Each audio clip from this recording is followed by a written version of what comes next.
Right, here's something that I get asked a lot and people never really know. How much water should you drink a day? Well, when you consider the body's made up of 60% water, you can tell how important it is to get water into your system. My guidance will be at least 4 litres a day, which I use these bottles here, which are 2 litre bottles. I'm tight Yorkshireman, so I just refill it from the tap.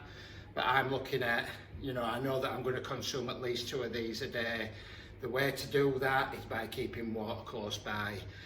I have a habit of when I'm training somebody or I'm training myself, that in between each set,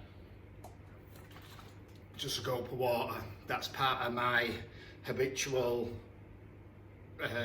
behaviour between sets.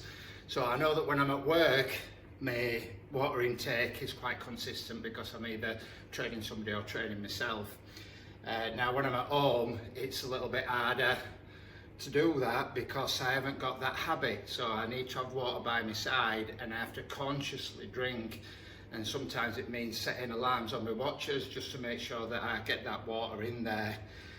If you're low on your water intake, things that can lead to is like muscle cramps, headaches.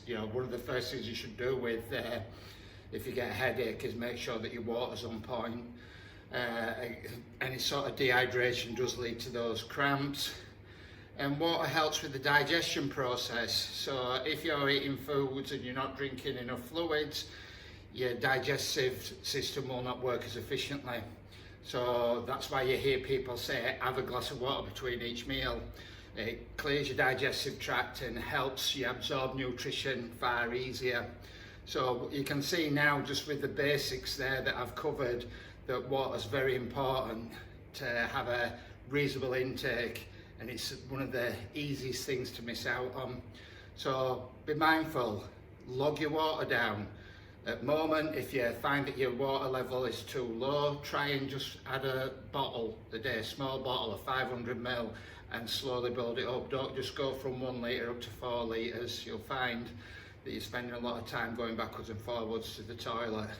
And imagine bodybuilders when they're in the final week and they do water manipulations, and sometimes it's really high amounts of water, 8 litres and above, and then you're restricting water as well, and it's to trick their body into expelling water, and then when you stop the water, your body's still expelling water, so you go into a mini dehydration state that's not beneficial for long term, but for getting up on stage and that dry look, that's where it works. And there's loads of different water manipulations you can do, and it's one of the fine arts of bodybuilding. Once you get that right, yeah, you're onto a winner. So get that water in, keep water nearby, and if you need to, get your alarms on your phones or on your wristwatch. That's a Stevie tip. Take it forwards with you. Teamtops Coaching.